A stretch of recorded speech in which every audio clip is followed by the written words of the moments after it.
I lived a very normal American life. I grew up on a small farm up in the mountains. We had cows and horses, and it was a family of boys. I had all brothers. So I grew up in a very rough and tumble lifestyle. You know, we worked hard, we played hard, and we had a lot of fun. My brothers and I were very close. I was the middle one. I had a younger brother and an older brother, but we were all within about 4 years, so we were very, very close. We did a lot of sports, a lot of football, things like that, so we were very active. And my mother was a devout Christian. She and my father had split up, but I grew up with that conservative Christian background. For me, there was always this stirring, I suppose, about what is real, you know, what is truth. And I remember as a boy going out into the fields, and it was dark. You would see the stars at night, you know, and I could look up at the stars. I went away to college actually to play American football. I had a scholarship to do that, but I also wanted to be an artist. So I was studying art and playing football on the other side. That's when I was 19, 20, 21. And while I was away to college, that's probably the most important thing that happened is I fell madly, head over heels in love. Met a young woman named Tamara. And gosh, my heart just knew. I mean, I didn't even know her name. She walked in the room, and it was like lightning hit me. It's like, there she is. And we became beautiful friends. I mean, we had a friendship, and it turned into a relationship, and it turned into a courtship, and then we were eventually married. Tamara was a school teacher. She taught high school, the upper levels, and I was a marketing person. I graduated and got my degree in marketing, and we were pursuing our careers, and we had our first child, little son. We called him Spencer. Oh, he was a joy. It was fun. We enjoyed raising our little boy, and Tamara said, let's have more children. But there had been complications. But 6 years after the fact came Griffin, a second child. So suddenly we had these 2 boys, beautiful family. But everything changed really with the near-death experience, and that was a result of a horrific automobile accident. And I'll never forget it. It's been 20 years now since the accident happened, but I can recall the details like it was yesterday. We were on a family vacation, actually. It was the Easter weekend. We had been away. We had been visiting Tamara's parents. We had had a beautiful Easter weekend, and Monday came. It was time for me to get back to work, so we loaded everyone in the car. And we'd been down in southern Utah in the Red Rock country, and we were driving up to North Utah where we live. And there's certain moments of that I'll never forget. It's almost like time stood still, especially in hindsight. I mean, we had put everyone in the car, and actually we were just getting ready to pull away. I had just put the car in drive, and Tamara reached over and said, oh, wait just a minute. I want to go say goodbye to Mom and Dad one more time. Which at the time I thought, gosh, we said goodbye. You know, let's get on the road. But I put the car in park and I watched. She went up to the porch. She not only hugged her mother and father, but she also kissed them both. And then she came back to the car quite happy, got in, buckled in her seatbelt. We got on the interstate. I put the car on cruise control, went up to 75 miles per hour, which was as fast as I could legally go. I was hurrying, you know, to get back to work in the office, and it was a half-day drive. It was a 4 to 5 hour drive that we were making. And even during that process, I was racing down the road, and I was thinking about all the things I had to do at work and going on and on. Tamara had actually laid her seat back to have a nap. And I just peeked in the rearview mirror. I noticed Griffin, my youngest son, just barely learning to walk and talk. I saw this little boy, and I thought, what a miracle. We were told we may not have any more children, and there he is, you know, beautiful. And then I just glanced behind me where Spencer, who was 7 years old at the time, he was playing with little action figures and making all kinds of noise, and I thought, what a joyful little boy. And I then glanced at Tamara, who was sleeping but holding my hand, and I thought, wow, I'm so lucky. That's what I felt. I had this moment of just absolute gratitude. I'm so lucky for what I have. But it was about an hour after that it got really, really bad. There was heavy winds. There was reports of a pickup truck that was driving erratically on the highway. The hardest part about the story and the experience is I believe I dozed off. I mean, we'd been driving long, and I think I maybe just nodded off at the wheel for a minute. But when I did that, the car swerved to the right. I overcorrected to the left, and I lost control of the car, and then it began to roll. And it rolled not off the road, but down the road at 75 miles an hour on the concrete.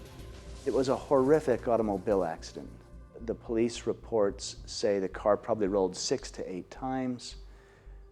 I blacked out for most of that. I don't recall actually rolling, but when the car came to a stop, I was incredibly conscious. I mean, like, oh my gosh, what happened? And the first thing I was aware of was Spencer, my 7-year-old, crying in the back seat, just crying hysterically. And as a father, I thought, okay, well, he's okay. I've got to get to my son. I've got to get to my boy.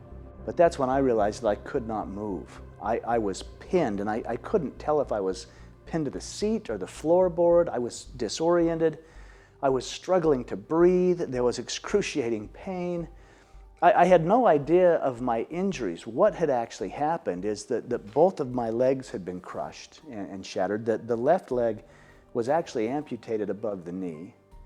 My back had been injured, my rib cage was injured, and my lungs were collapsing. My right arm had almost been torn off. It was severed really badly, and all the muscles had been torn out of the socket. And then the seatbelt cut through my midsection and had ruptured my intestines, my insides. I had no idea. All I knew is that my son was crying. I wanted to get to him. And that's when the brutal reality hit that no one else was crying. That's when I thought, oh my gosh. And I knew Tamara is gone. I saw, which I don't talk a lot about, Tamara, because she had laid her seat back, was not restrained properly by the seatbelt, and so she had suffered some pretty severe head trauma in the accident, which took her life. Griffin, my little boy, the car seat had broken up, and he had been ejected from the car. And so I couldn't see him. But it's like I knew in my heart. It was the darkest, most awful feeling of they're gone. They're gone, and I knew that. And suddenly the guilt, the regret, I just kept thinking, can't I just take back that 5 seconds? What happened? How did I crash the car? It was absolute panic. And Spencer is crying hysterically. In fact, I was attempting to speak to him. I knew I was losing consciousness, but I said to Spencer, I said, it's going to be okay. And I thought, that's a lie. It's not okay. Half the family's gone. I'm losing consciousness. Nothing will ever be the same. But it was in that darkest moment, it was in that turmoil, that horror of the accident, that I felt, well, the best word is light. It's like light came. It's like I felt light come and circle around me. Almost like it was a blanket. Almost like it was comforting me in this horrific moment. And it felt as if I was rising above the scene of the accident. The best word is maybe like in this bubble of light. And I rose above the accident. Oh, now I can breathe. Oh, the pain's gone. Am I okay? That's what I was asking is, am I okay? Suddenly I realized that Tamara, who I knew was gone at the scene, she was there with me and very much alive and gorgeous.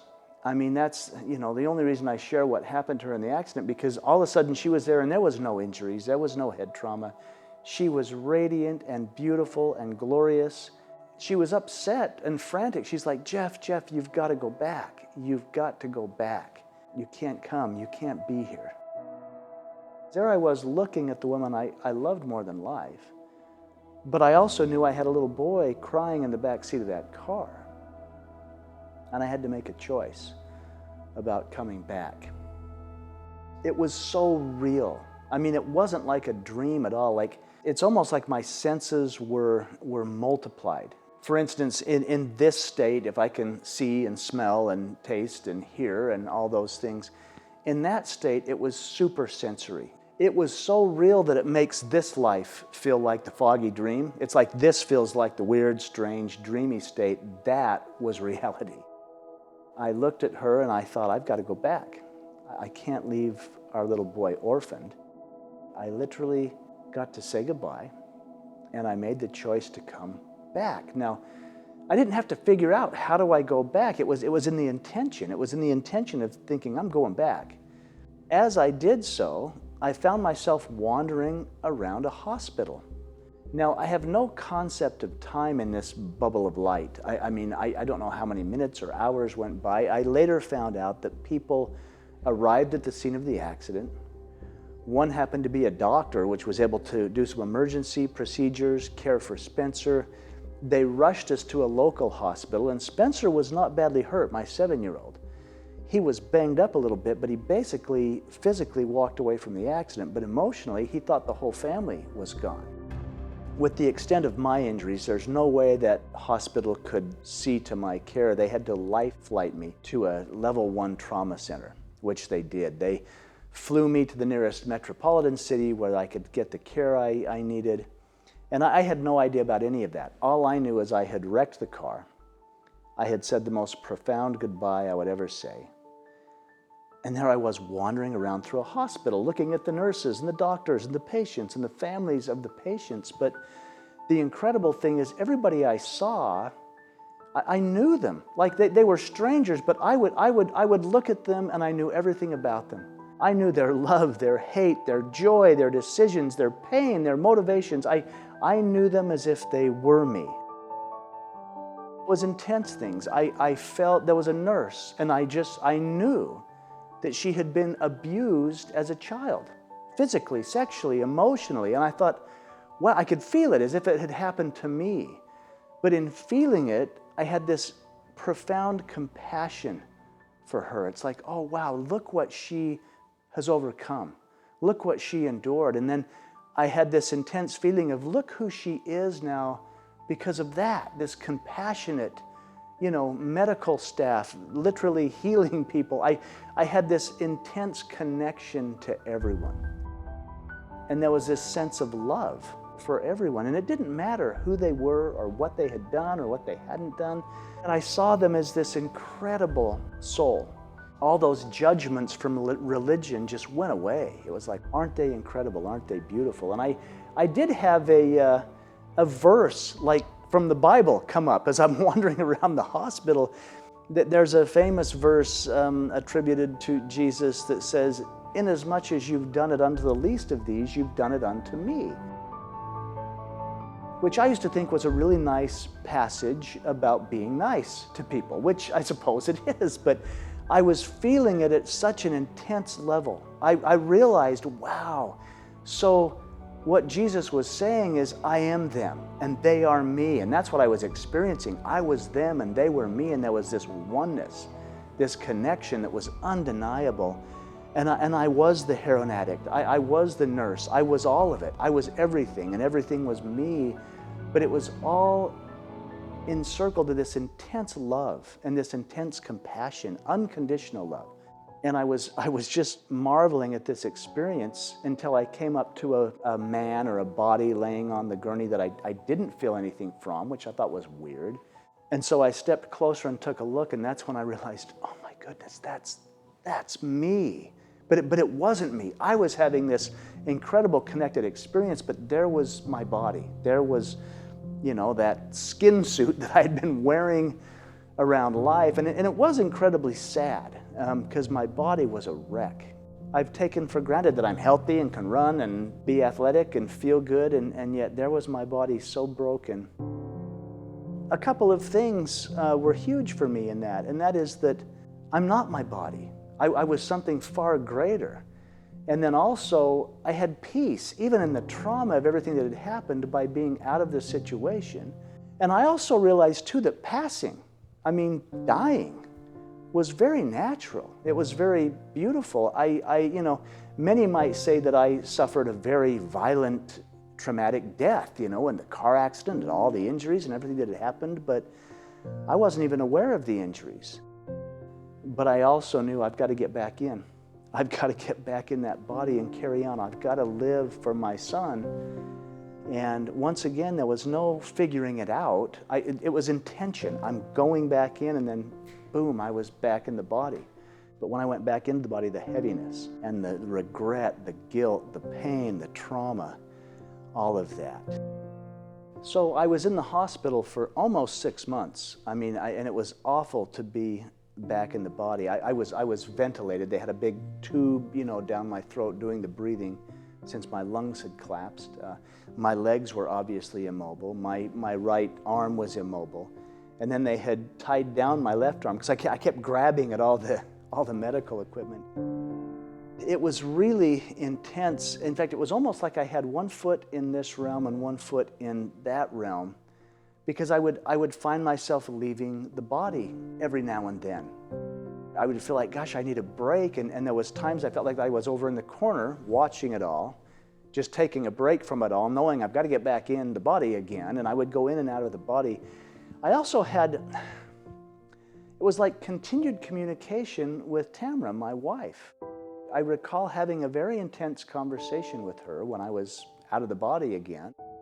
And she was letting me know what she wanted done at the funeral services. And she wanted her sister-in-laws to have her fancy dresses. And she wanted her cousin and her niece to have those special rings and the jewelry. I mean, it was almost trivial things, but she was communicating to me. Probably the most profound thing that happened was at the end of my hospital stay. I was out of ICU, and I was in ICU for months, and then I would go to surgical recovery. I had horrible infections. I had pneumonia in my lungs. I kept throwing pulmonary embolisms. They're blood clots that lodge in your lungs. So I was very sick for a very long time. But by this case, I was out of ICU, out of surgical recovery. I was actually in the rehabilitation unit of the hospital. In fact, it was only weeks before I was to come home. I finally was able to roll and sleep on my side. And I remember falling asleep. And I mean, the guilt, the grief, the pain, the trauma, everything that I'd been dealing with. And while I was sleeping, I felt that light come again. Just like at the scene of the accident, suddenly I felt this blanket of light. And although I was joyful to be sleeping, the grief and the guilt, I mean, I'd lost half my family. I had lost half my body. I was worried about my son and how was he going to deal with this? How was I going to deal with it? So there was a constant worry, but I was peaceful in my sleep. And this light came and embraced me and was comforting me just like at the accident in those situations. And again, I felt a lift. And then the light seemed to dispense, like a fog or a mist that goes away. The light was gone. And I was in the most incredibly beautiful place. And it was so real. Once again, it was so sensory. I mean, that might seem odd that it felt physical, but I was running. I could feel the ground beneath my feet. I could feel the warmth and the energy from the ground beneath my feet.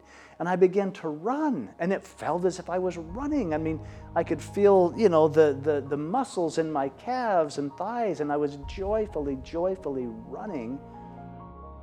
It's odd, what was coming to my mind is, wow, it's good to be home. I was home. I mean, people say heaven or the other side. To me, I was home. It was so familiar. It was so welcoming. I was so joyful to be there. And when I say it felt like a physical experience, everything was super sensory. I could taste the colors. I could smell what I was seeing. And I was elated to be there. I got this message. It was like a knowledge, like a knowing that you're not here to stay. And I thought, oh, I just want to stay, And about the time I got that message, there was this corridor off to my left, and I knew intuitively I'm to go down there. And I made my way down the corridor, and as I did, I could see something at the end of the corridor, and so I made my way to the end of the corridor. And when I got there, it was a crib, much like the one Griffin had been sleeping in because he was still just a baby. I raced to the crib, and I looked in the crib, and there was Griffin. There was my little boy. And he was sleeping as peacefully and as beautifully as when I had peeked in the rearview mirror on the ride home. And I swept him up in my arms. Now, I had worried and had pain over that because I knew he'd been thrown from the car. And I didn't know what had happened, but I knew he had been killed. But there he was, perfect. And when I swept him up, and again, it was so physical what I could feel. I could feel the heat from his body, and I thought, he's okay. And I could feel him breathing. I could feel his rib cage expanding. I could feel his breath on my neck, and I thought, he's okay. He's just fine. And then I smelled his hair. You know, I smelled his hair and thought, it's my little boy. He's perfect. He's okay. And I could feel him solid against me. And I was even marveling then, if I'm out of the body, how does it feel so physical? But it did. I could feel and smell and taste and touch everything. And I began to weep, just thinking, oh, he's okay. And I was holding him, and I had longed for that over those months. And as I was holding him, I felt an intense feeling behind me. It was a presence. It felt so cosmic, so big, so wise, so powerful. And I began to become fearful. In fact, my thoughts were, that's God. I am in the presence of God. And then I began to have those guilt feelings again. I was holding my little boy thinking, he died because I crashed the car. He's here because I messed up and lost control. And I began to think, my thought was, I hope I'm forgiven. I hope some way I can be forgiven for, did I take the life of my little boy? That was the guilt. It was very deep. And as I was weeping, holding him and feeling this presence come behind, and as I had that thought, suddenly this presence came so close, and this felt physical too. I felt these loving arms wrap around and hold us. And the message just came as powerful as could be, there's nothing to forgive. Everything is in pure divine order. Everything is okay. And it was almost like there was just this download of truth and knowledge and love and peace and all those misconceptions I had about God, that I was being tested, that I was probably failing, that I was going to be judged. Those were swept away in pure, unconditional love. There are not even words for the love that I felt. As I was wrapped in those arms, and it was almost like me and my little boy became part of that, like we became God. And suddenly I was seeing everything differently. In fact, I saw my life. I saw my parents get divorced and the insecurities that created in me, and I saw the relationship with my brothers and the things that had happened. And I saw things that I thought, well, that was a mistake. That was a mistake. But in those loving arms, it was just flowing, there are no mistakes. Everything's in perfect order. And I saw things that I knew they were wrong, but I did them anyway. And I was thinking, oh, don't, and there was so much love. All that was flowing through me is, look how much we love you. Look how much we honor your choices. Look how much we honor your life. And I was being told, I say told, it wasn't with words, it was just with this pure energy that everything was perfect. Even that my life was perfect. That everything happened for a reason, that I was learning in every instance, and that actually that I was perfect. And that would blow my mind. I thought, well, how could I be perfect? But there was also this oneness in that. If I was perfect, then everyone else was perfect too, and everything was in divine order.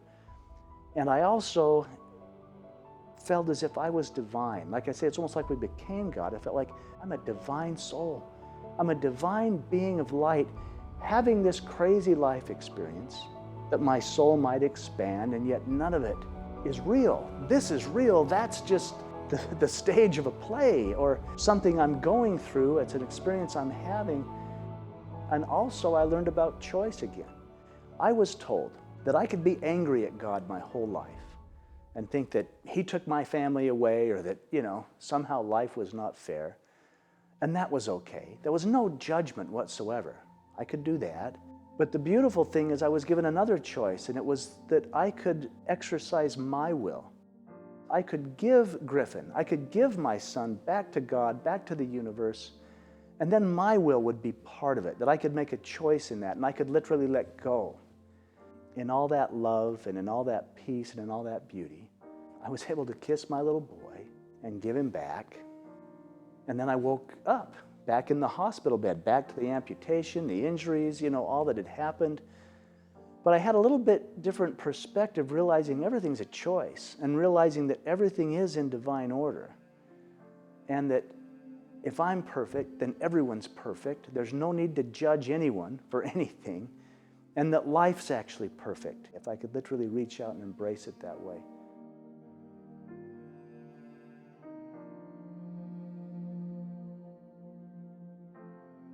So I think it's interesting that these two things happened when I was not on heavy narcotics. And they're so real. I mean, it's been 20 years, but I can remember them like they were yesterday. I can't remember what happened in the hospital. I don't remember when I moved from ICU to... All of that is foggy, but the spiritual things that happened, the out-of-body things that happened were like they were yesterday. I'll never forget them. And it changed me. Now, I don't want any misconceptions. It was difficult. I mean, it wasn't like I wrecked the car, I had these incredible experiences, and then I was okay. I was a wreck for almost 10 years. I mean, I was grieving, I was hurt, I missed my family, I missed my leg, I missed all of it. Spencer, my little 7-year-old, how difficult for him. He lost everything I did. He didn't lose his leg, but he lost his mother, he lost his brother, he in many ways lost his father. Coming home to him was very difficult. Because I thought, how am I going to do this? I mean, well, first of all, I was in a wheelchair, and this leg was chopped off. My right leg was still in a big brace, you know, holding it out straight so it would heal. My right arm was in a sling, and I had a little electric wheelchair that I could drive with my one good hand. And that's how I returned home. Now I was going out into the world. We were going to have to go to the market and to school, and, you know, I was really worried about him. The day I came home was interesting, and I share this for a specific reason. My brothers, who were incredible. I mean, I can't imagine what I would have done without family and friends in this situation, but my brothers they almost lost their jobs to be at the hospital with me, to see me through. They came to get me when it was time to go home. They'd have to lift me into the wheelchair and lift me into the car, and they drove me home, and there was a ramp that had been installed so I could get in the front door. And I saw Spencer, my 7-year-old, watching out the window as my brothers, his uncles, you know, were lifting me out of the car and putting me in the wheelchair, and I thought, how's he going to deal with this? And then he did run, and he finally threw himself on my lap, which just about killed me because I still had all the sutures down from when they put my insides together. And he threw his arms around me, and I had a huge epiphany. I realized that sitting in a wheelchair and holding my surviving son in this realm was no less divine than being in the other realm and holding my son who had passed there. I mean, suddenly heaven, if you will, was right here. I mean, there was nowhere to go, there was nothing to be. There's these divine moments, and it's never gone away. I mean, for 20 years now, and yeah, I had to get back to work, I had to make a life, and we did. But there's those little moments in life that are they're divine. It's like something opens up and your heart gets it. I had miracles happen. I mean, I say I had angels show up.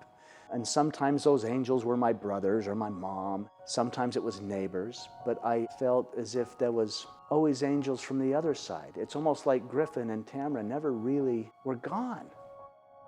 I eventually fell in love again, which was crazy. I mean, it was. I had guilt about that. I think I have a guilt complex. I mean, I had this incredible woman come into my life, Tanya. She's my wife now. And I wasn't dating. I was still bereaved. I was still heartbroken. But I began to have feelings for her. And I felt awful. I would go to the graveyard, and I would lay on my wife's grave, and I was sobbing, saying, well, I was angry. At one point, I'm like, how could you leave me like this? You know, I don't even walk right, and I'm trying to raise our son, and you're in that beautiful place, and how dare you leave me? I mean, I was angry. And it was interesting because as I was pouring out my heart and letting her have it with my words, I felt her. Now, I don't see, but I felt her. I felt as if she came and put her hands on my shoulders behind me. And then she communicated so clearly. She was like, don't berate me for leaving. And she said to me, she said, I loved you enough to leave. And I thought, wow, but that can't be right. That can't, that doesn't make sense. And she communicated, she said, you would not be learning what you're learning life would be so different. I would have loved nothing more than to grow old with you and be with you, but that was not the plan. And she laid out like this was a big plan. We made this deal that you were going to come, you were going to have this experience, and that I was going to love you enough to go so that you would have those feelings and have your soul expand in such a way. And none of this really made sense. And so I don't fight fair. And I said, yeah, but I'm having feelings for another woman, you know. And she laughed at me. She said, of course you are. Of course you are. I want you to be happy. I want you to have love. I want you to be with someone. I am not jealous. I'm not upset. I'm not hurt. In fact, she communicated, I sent her your way. You can do whatever you want. You have the choice. But she will teach you unconditional love. And it was so real. Once again, that was so real to me. I could hear the voice in my head, but I could feel it in my heart. I mean, the communication was so clear, and I could feel her there. Even though I didn't feel her physically, I could feel her right there with me. And that was life-changing as well. And I eventually remarried, you know. I mean, Tanya and I continued our relationship, and Spencer embraced her as a mother. Tanya's the hero of the story. I mean, she came in and continued to heal a broken man, because I was broken. And she took Spencer on as her son and kind of put all the pieces back together for us. And then we adopted 2 boys. Tanya was not able to have children, and she said, I think we should adopt. And I don't even say adopted boys. I just call them my sons. We adopted 2 boys that are brothers, and they came as a package, you know, deal to our home. But I just say my sons made it to our house. It looked a little different. We rebuilt this family, but it was still hard. You know, it took me 10 years to really get over the grief, to really embrace love. And I think the key for me too is, even though I had had those profound experiences, I was still looking for joy and peace out there somewhere. Who can bring this to me? Tanya, if she could just love me enough to make me feel okay, or if the boys could just love me enough to make me feel okay, or in my job, or whatever else I was grasping at to feel like I was wanted and I was loved and I was okay. Even though I had been in the arms of God and felt perfect, but I was still looking for it for an outside source. In fact, I was wandering around thinking, where's all that love I felt here? Where will I ever find it? And the key was when I finally looked within myself instead of looking out there. When I finally realized, oh, to love unconditionally, I get to love myself unconditionally. And when that happened, the healing began, because I was never going to find it out there. It had to be felt within. And even in my Christian upbringing, this Jesus fellow said, the kingdom of God is within you. Don't look out there for it. And I began to maybe grasp what that meant a little more, that it is within us. We are divine beings. We do have the power to create our own situations if we embrace ourselves that way and do so.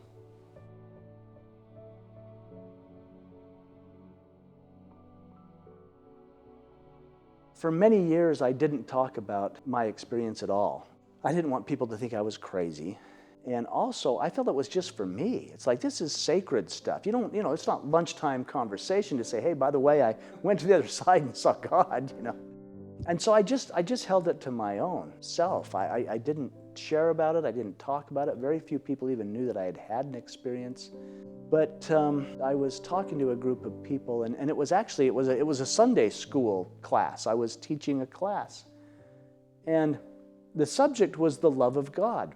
And I began to get emotional, saying, oh, I have felt the love of God. I couldn't hold back the emotions because I was thinking of being in those arms. And there was a woman in the back that came up, and I knew her. She was a neighbor of ours, and she said, there's a lot more to your experience you don't talk about, right? And I said, yeah, but I don't talk about it. And she said, I think you should meet with a person I know. And it was a man at the university who studied near-death or out-of-body experiences. And I said, oh, no, I don't. And she said, please do this. So I sat down with him and shared what had happened. Of course, I'm just weeping. I hadn't talked of it much, and he was crying too. And when I finished, there was someone in the back that was with a publishing company and came up and said, "You've got to write a book." And I said, "No, I don't even talk about this, let alone write a book." And there was so many things falling into place, and there was this little whisper, I call it a whisper, that was saying, maybe that's why you're still here. And so it's really not about me, it's about healing. And if I can do something that makes a difference in the world with the catastrophe that happened, then that makes it worth it. Then that makes it in some ways okay, or at least a little bit better. I mean, there's so much division in the world. Everything teaches us that we're separate.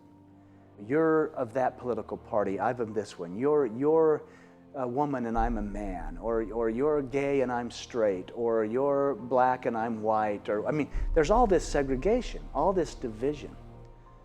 The one thing that was so profound in my experience was the oneness, realizing that we are connected, that I am you and you are me, and that we're really here together. We're all in this together. There's no stepchildren in this family of God. And also the love I felt. I have embraced that love is the most powerful force in the universe. Love can heal everything, and it can heal anything if we can simply come together. And in many ways, too, I embrace that as well. I used to live in a fear that the world was going to end or God was going to come and fix it. Now I'm a firm believer that it's up to us, that we're divine, powerful beings. And that if we can embrace that love that is within each of us by loving ourselves and then loving others, that's the ripple effect. That's what creates heaven right here. There's nowhere to go or anything to be. It's to really embrace and love each other here, and suddenly that beautiful place becomes the ground under our own feet. The oneness, the connection that we have. And it doesn't matter who said it. There's been many masters, Buddha, Jesus, Muhammad, I don't care which one. Gandhi, Mother Teresa, it doesn't matter. The homeless guy on the street, we are all masters. You will never encounter someone that's not a magnificent, glorious, divine being. There's this whole great big universe. Universe. I love that because una means one and verse means song. There's this one big song. And each and every one of us have a part to play in that, a part to sing. And I sing at a tone that's far different than yours. And every tone comes together in the perfect melody, the perfect harmony. And it's already happening. We don't see it because we see ourselves as separate, but if we realized and stepped into the oneness that we already are and sang our song so brightly and shined as we do, it's like the stars. Everyone has a different twinkle, but when you look at that Milky Way and that galaxy, you say, wow, look how beautiful it is collectively. Look how beautiful the stars are individually. And that's how we are. We're already that. There's nothing to become.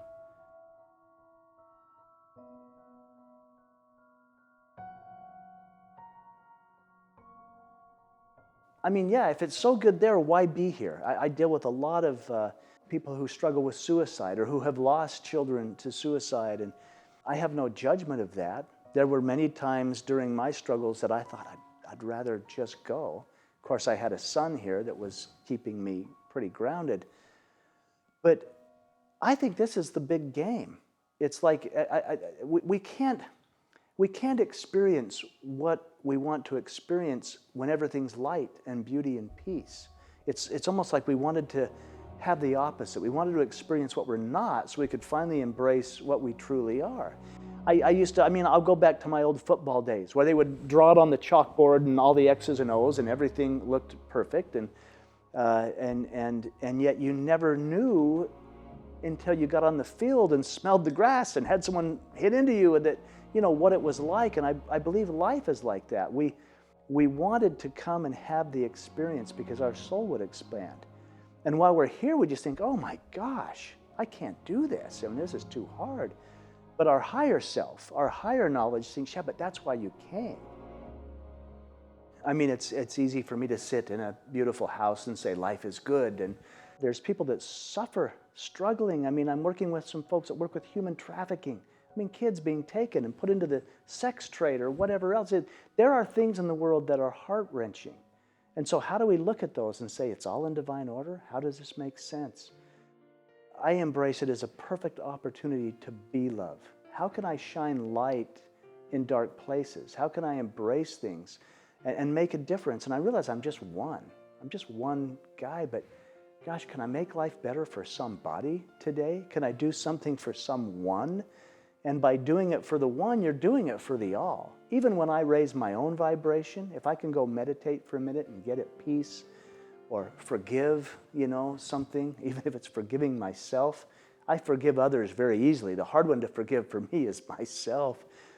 That ripples out. It ripples out and affects the consciousness of all of humanity, but it comes down to choice.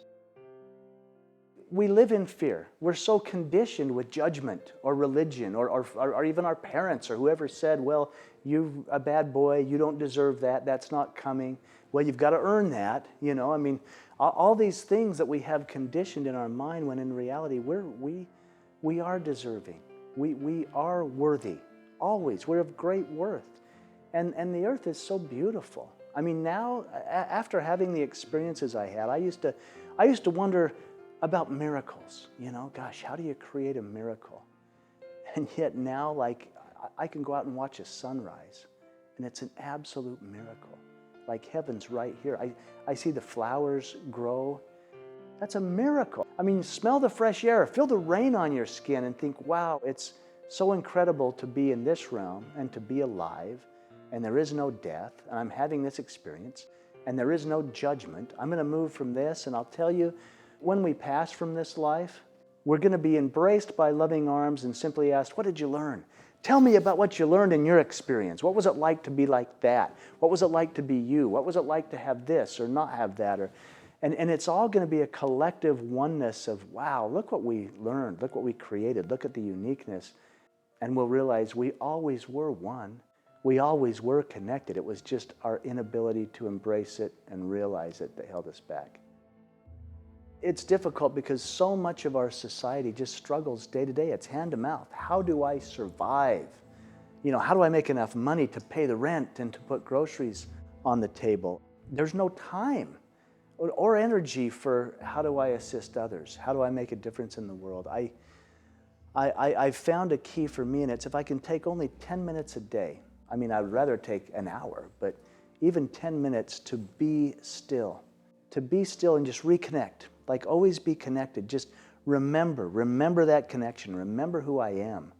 Remember that everything's in divine order, and let go of the fear. Let go of the contention. Let go of that doubt that there's not enough. We live in such fear that there's not enough. There's not enough money. There's not enough food. There's not enough time. There's not enough love.